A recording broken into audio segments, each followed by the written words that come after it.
Assemblyman Jerry Scharfenberger, a Republican representing the 13th Legislative District in Monmouth County. Assemblyman, welcome to the show. It's good to see you. Thanks, Laura. Great to be here. All right, let's talk a little bit of what's happening there in Monmouth County. There are proposed rules, and they're called the NJ Pact, P-A-C-T. So can you tell us what the New Jersey Department of Environmental Protection, exactly what they're proposing? Yeah, what it is, it's a series of regulations and rule changes that would severely impact all coastal and tidal communities. And there's various parts to it. Some of the things that we find most egregious are it would limit, there would be no more development allowed on barrier islands. It would limit development to 3% on lots in these so-called inundation risk zones. It would certainly make review of permits much longer and much costlier. It would diminish the value of a lot of the properties there. So these are all things that are embodied in the regulations that DEP is proposing for these areas. Okay, can you just also kind of set the stage for us here? When it comes to development, you don't want to overdevelop, right? We see more and more hurricanes. You want to Absolutely. protect the assets that you have. Can you talk a little bit about striking that balance? Because New Jersey's travel and tourism is one of the biggest economic drivers in the state. It makes billions and billions of dollars. Can you just talk a little bit about, you know, what's happening now and why these regulations are even being proposed in the first place? Yeah, and that is true. We are very concerned with the most densely populated state in the union, and overdevelopment is a big issue from north, south, east, and west of the state. So we have to try and strike the balance. What you want to do is allow the individual municipalities and the counties at large to be able to make those decisions, to be able to have the freedom to develop as they see fit. They know best. They know best what their infrastructure can handle, what their municipal services and county services can handle. So we want those decisions to be left up to the municipalities and the counties in conjunction with the municipalities. And that's the way we feel it works best. These new regulations would overstep all of those local controls. And that's another thing that we're very concerned with. Right, and you know, not just DEP, but you know, I've talked with other mayors and other municipalities where you see, like in Morris County, you know, the Highlands development, that they stopped development in certain open spaces, and as a result, they're having difficulty. They're having to close schools because they're not able to have smart growth. So, can you talk a little bit about how you strike a balance between smart growth and protecting what we already have in New Jersey, and also the impact that it's having in areas like yours? Right. Well, it is a big issue, especially in my district here. Some of the bigger towns, Middletown is the biggest in the county, for example, and they've done a great job of preserving open space while trying to redevelop already developed areas. And that's really what a lot of towns like to do. If there's blighted properties that already have development, where there it already has infrastructure in place, that's where you want development to go. You don't want green fields. You don't want to clear woods to have huge developments if you can help it. And these are the things that towns, I think, by and large, have done a great job of reining in and controlling at their own pace with what they feel they can handle. What happens is when the state starts to get involved and has a one size fits all process and regulation, then it really gets out of whack. And that really takes a lot of the power out from the locals who know best. Yeah, well, I mean, are they providing any type of formula for making the decisions that they are making? And hey, this is why we're making this decision, and based upon X, Y, and Z, here's how you can continue to do what you need to do as a local municipality, as opposed to what the state is charged to do, what the Department of Environmental Protection is seeking to do. Well, Laura, that's the big problem. That's one of the big objections that I have is the formula and I guess what they're basing these changes on. And we find that it's very, very faulty data that they're using. They're using a 2019 Rutgers report that has already been pretty well debunked, for lack of a better term, with some of the recommendations and some of the findings. One of the findings that they're basing these new regulations on are that sea level by the year 2100 will rise over 5 feet. Now, nobody believes this. Nobody believes this. In fact, the most agreed upon numbers are 0 to 2 feet within the next 75 years, which is more reasonable. So that's something that right off the bat, when you have regulations based on faulty data like that, you have to dismiss them out of hand. We have to go back to the drawing board and get real numbers. And the other thing that we're very concerned with is that all of the affected stakeholders have not been involved in this from day one. There's a Yeah. comment period, but usually the regulations are in place and people are commenting on regulations that have already been settled on. All right. And what we think is fair is to go back to the drawing board, include all of the stakeholders, businesses, residences, local government, all of them, and get their input. They're the folks on the ground who deal with this on a daily basis. They deal with storms and flooding and whatever the case may be. So it's only fair, I think, to build these regulations, if needed at all, with input from everybody. And that's what we're calling for: better data and input from all of the stakeholders. If the DEP, if the state doesn't engage in these conversations and they come in with what you're saying is a one-size-fits-all approach to protecting the environment, can you just talk a little bit about the potential economic implications that the regulations could have on the state's economy, on the county's economy, and the cities Sure. in that county? Sure, Laura, and it's very, very dire if it really plays out the way it seems to be. And the first thing that will happen, it will devalue a lot of properties. So municipalities who collect property taxes to pay for the expenses of the departments and services will have less money, even though they're contractually locked in, statutorily and contractually, to a certain number. So they will lose revenue right off the bat. And this will affect schools, it will affect municipalities, and will affect the county, anybody that collects part of the property tax revenue. So the other thing too is people will start to see that flood insurance will either be impossible or very expensive, if they can get it at all, to procure. And I got a call from a constituent already who was frantic and said, I was dropped by my insurance company. And the way this works is companies like insurance companies and businesses, they don't wait for the shoe to drop. They anticipate this. So they will start adjusting their business models and outlooks now based on these proposals, which may not kick in for a few years.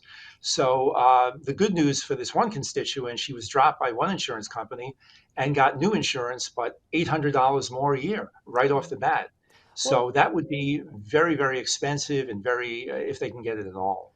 right, and this is just kind of the tip of the iceberg. So what measures are being taken to ensure residents are protected, and also Mhm. just the communities that are protected, businesses are protected under these new rules? Well, what we're doing, a lot of the legislators who have impacted districts, anybody with a shore or tidal area, and this is around the state. It could be up the Delaware River, it could be down at the bay there. Certainly, it's not just Monmouth County. And what we're doing is we're reaching out. I've spoken in front of a few councils of the local mayors. I've spoken with a local mayors group. We're designing a resolution that everybody can pass. And we think the most important thing is to get the word out that this is happening. This is looming for all of us. It would devastate the economy. It would devastate the multi-billion-dollar tourism industry. And worst of all, it would impact folks who sometimes lived on the shore for 5, 6 generations or more. And this is something that we cannot allow to happen. And there is a solution. We can put our heads together, have sound data, and have common input from everybody that would come to solutions. And there are protections you can do. Listen, nobody is arguing that the climate isn't changing. Climate's been changing for millennia. This is nothing new. We just have technology that will help us to deal with it. So we have to input that technology, input all of the stakeholders' thoughts on this, and we'll come up with a solution that's fair and not devastating to all of those interests. Can you talk a little bit more about that solution, and then keeping in mind, the NJ Pact initiative, along with aligning with federal environmental standards and policies as well? What do you see that solution looking like? Do you have some bullet points? Yeah, well, certain things, certainly simple things like hardening the infrastructure, building dunes, building seawalls, things like that in areas that may be impacted. Now, keep in mind, Laura, one thing, we we've been down this road before. In 1989, the United Nations came out with a panicked report that if we didn't reverse global warming by the year 2000, several nations will be completely underwater. There was even a map that parts of Manhattan would be underwater. This never happened, not even close. So you can't keep coming out with this inaccurate data that goes into inaccurate recommendations and inaccurate policy.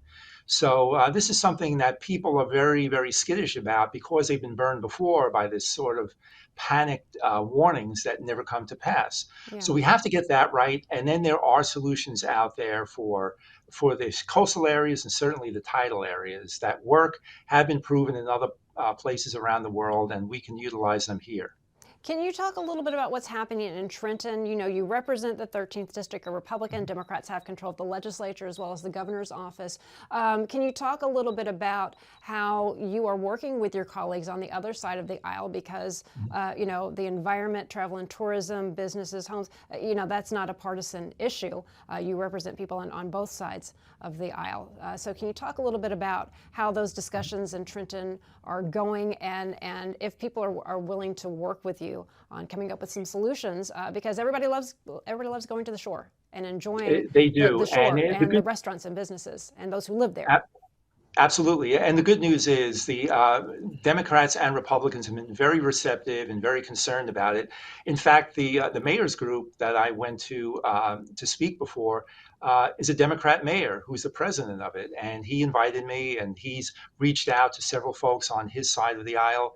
And this is good. It doesn't seem to be a partisan issue at all. I've seen no evidence of that, and that's why I'm very hopeful that if we can educate everybody on what's coming, what the ramifications would be, and the fact that we have to stick together and find common solutions, I think that's what's going to appeal to everybody out there on both sides of the aisle. And listen, everybody wants the best for the environment. Everybody wants the best for the economy. We may differ on how we get there. But when it comes to something like this, which is such a unifying issue, I think you're going to see people join together and really work. In fact, I'm supposed to meet with some of my colleagues from the other side of the aisle and walk them through. I've been on top of this for a little while longer, and I'm on the Environment Committee, so I have more exposure to this sort of thing. So I feel good about that part of it, that we'll be able to unite behind this and get things done. Assemblyman, thank you so much for taking the time to talk to us. Always good seeing you. Good seeing you too. Thank you.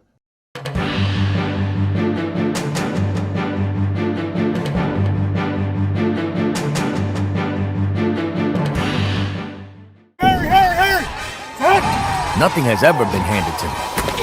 I've had to work for it. On the field. And off the field. Kane worked with me. Guided me. Helped me climb higher. To get where I belong. To change my life.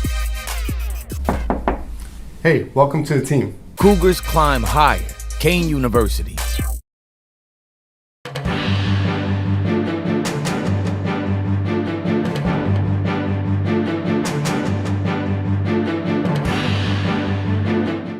A year to go until New Jersey's 2025 gubernatorial election, the race is already heating up in what is shaping up to be one of the most competitive and closely watched contests in recent memory. Candidates from both sides of the political spectrum are hitting the campaign trail. They're releasing TV ads, mailers, and billboards. Joining us now to talk about why the 2025 governor's race is already generating so much buzz is former New Jersey legislator John Wisniewski. Good to see you. Also a former candidate for governor yourself. Yep. Thank you, Laura. Thanks for having me on. This is always an interesting topic to talk about. Right. So why do you think it is already 2025? I know that we're always trying to get ahead here in New Jersey when it's, you know, looking ahead to the next race. But we still have all the congressional seats, U.S. Senate. But, you know, the 2025 New Jersey governor's race, it's really active. Why? Well, we have a presidential election, too. And the interesting thought, and I mean, from my own perspective, when I ran in 2017, I waited until after the presidential election to announce my candidacy, which in retrospect, I recognize was probably not the best thing to do because it allowed competitors to get an advantage on my fundraising and other efforts.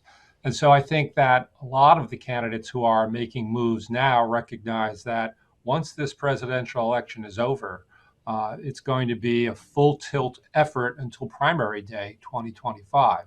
And think about the numbers. In 2017 election, where it was Phil Murphy, Jim Johnson, and myself as the top three finishers, there was about 500,000 votes cast. I got over 100,000 votes. Phil Murphy got over 200,000 votes. When you have a multi-candidate field with candidates who will be well-funded, Josh Gottheimer will be well-funded. He's a pretty prolific fundraiser. Sean Spiller, running for governor, former NJEA president, has the backing of that organization. He'll be well-funded. You have Steve Fulop, mayor of Jersey City. He'll be well-funded. And don't forget Steve Sweeney, former Senate president. He'll be well-funded. This is an election in which the winning candidate could very well succeed by having about 150,000 votes, which is a very small number of votes for a statewide office because of the number of candidates and that fierce competition. Well, and it's an open primary. Governor Murphy served 2 terms. He cannot run again. You just went over, the Democrats. All of these Democrats within New Jersey circles are very well known, well respected. I mean, Josh Gottheimer, Congressman, he's not even officially announced. No, he's already getting, but he's already getting the backing of certain mayors. And let's go ahead. I'll let you. Yeah, I think it's interesting though. So known statewide, I'm not sure any of them are known statewide, other than perhaps Steve Sweeney, who served for a good number of years as state I should Senate clarify, president. known within New Jersey circles, known within Right. that political, known within the power structures within the organization. And so Congressman Gottheimer will, as a candidate, presumably, if he's a candidate, will do very well within his congressional district. So will Congresswoman Sherrill. She'll do very well. And again, Steve Fulop, she hasn't announced yet either, but Correct. there is quite a Correct. But- buzz about these 2 members of Congress getting into the race. hypothetically, if she does, that will be her strong area. Steve Fulop will do very well in Jersey City, maybe reasonably well in other parts of Hudson County. Steve Sweeney will do very well across South Jersey. But the difference in this year's election is that or a 2025 election, is that there won't be a quote unquote county line the way there had been in the past, where party leaders could guarantee favored ballot position for their candidate of choice. And so that scrambles things a bit. And there is a possibility where the favored candidate, say in Bergen County, may not get the top ballot position. That makes it a little more difficult. Right. What do you think, and I want to get to the Republican side as well, but what do you think is driving this early momentum? Is it a policy debate, pushing candidates to get into the campaign and so aggressively?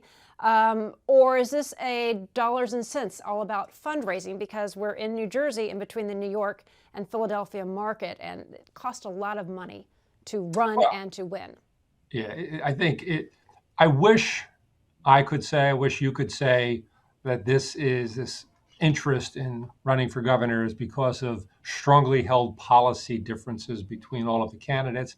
But you and I both know that that's not the reason. The reason is that Governor Murphy's term limited. There's an open seat. Politics in New Jersey is a business of trying to move to the next level, which all of these candidates are trying to do. It's about acquiring the power and the privileges of the office of governor. And so they're going to start early. They're going to, even if not announced, have things done that are all but, in appearance, actions of a candidate for governor, because they see an opportunity for themselves to elevate to the next level of political office. So on the Republican side, you have Jack Ciattarelli. He ran, this would be his 3rd time running for governor. You've got State Senator John Bramnick. You have Bill Spadea, who hosts New Jersey 101.5 morning show. His name recognition is very, very well known. Jack Ciattarelli, this is his 3rd time running. And again, within the political circles of New Jersey, John Bramnick is quite well known and a little bit more of a moderate candidate, working well across the aisle. So can you talk a little bit about the Republican side? Look, I know all 3 gentlemen, and they all have their respective strengths and weaknesses. Jack's I serve with in the General Assembly, as I did Senator Bramnick, and Jack is carving the lane of being the loyal Trump supporter. hoping that that ingratiates him to a large enough section of the Republican electorate to propel him over the top. John Bramnick, on the other hand, is carving out a path that makes him the thoughtful Republican, non-Trump acolyte, and he's hoping that that will carve enough of an electorate for him to succeed.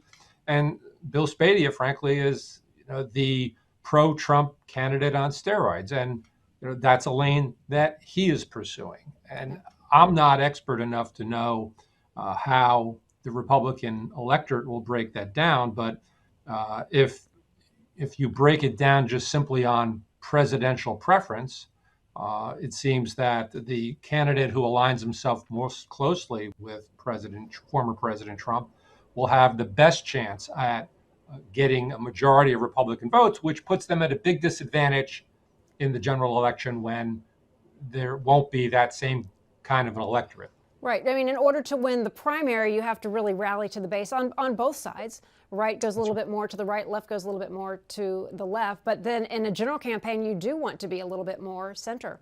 Do you see anybody? Yeah, and it's hard to make that pivot. It's hard to make that pivot in between, the primary day in June and general election, because everybody's going to remember whatever you said leading up to the primary, and it has to be somewhat reconcilable to what you say after the primary.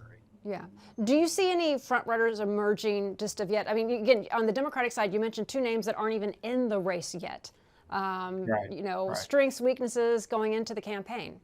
I think it's too early to say, and I think that given the fact that there are now 3 announced gubernatorial candidates and potentially 3 more that may get in, you may even see more people get in under the theory that it lowers the number that you need to achieve to actually get success. Remember, in a New Jersey primary, you don't need to have 50% of the vote. You just need to have the most votes of all of the people running.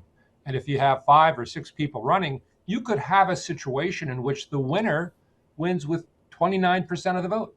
Yeah. Well, and then, of the candidates you mentioned, it is early. We haven't seen people come out on policies. But again, knowing a lot of the people that there aren't necessarily big policy differences. So it's always interesting to watch these races early on, almost kind of liken it to, family fighting when, inter-party fighting with each other. How intense do you think that could get? On the Democratic side or Republican side as well. But it's, again, the field seemed to be a little bit more crowded on the Democratic side. How tough do you think that's going to get? And then how do Democrats then come together after that primary? Yeah.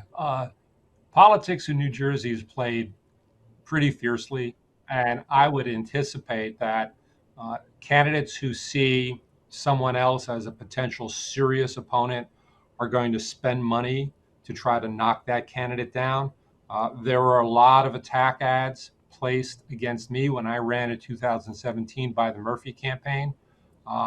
And those came out as we approached Election Day. And so I could envision in which the candidate who has a big enough war chest, who sees somebody else as potentially a rival in terms of demographics or policy positions, to try to attack the other candidate. And with a multiple candidate field, you may see attacks going back and forth, 3 different ways. Just final thoughts here. Do you think there could be a wild card, not necessarily in the candidate, but as we look to what happened with the party lines, with where you're placed on the ballot, how that was done away with, how that happened with Andy Kim running for Bob Menendez's former seat, is that going to impact how the primaries shake out? Because on the Republican side, they still have the county lines. Democratic side, they don't. Or is that just unknown territory still? Well, there is a proposal in the legislature to legislatively address this issue, which I imagine will follow some version of what the court has already dictated on the Democratic side. And there's an expectation that the court will expand whatever has been done judicially to cover the Republican side.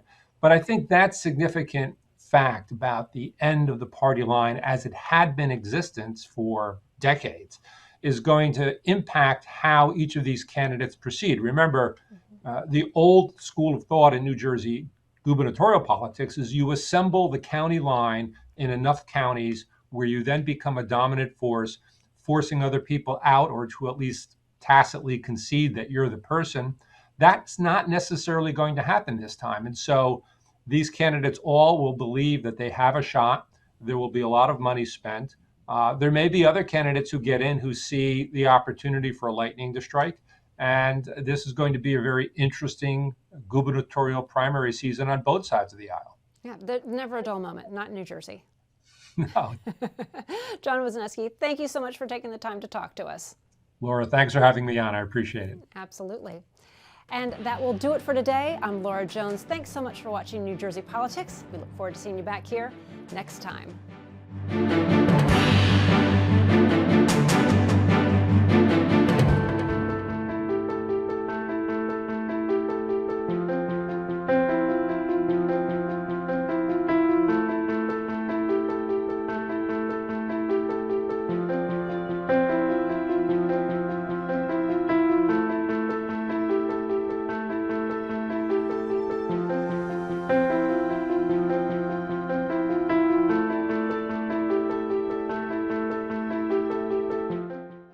Some of the biggest challenges I face as a student athlete is managing my athletic work and my schoolwork. To prevent our student athletes from falling into academic distress, we created a program called Gamer. Each team works with an athletics academic liaison to increase graduation and retention rates. The turning point that I saw is my grades went up. What has helped me the most is definitely tutoring. My academics have just skyrocketed. The ultimate goal is for our student athletes to have that championship moment on the field and day of graduation.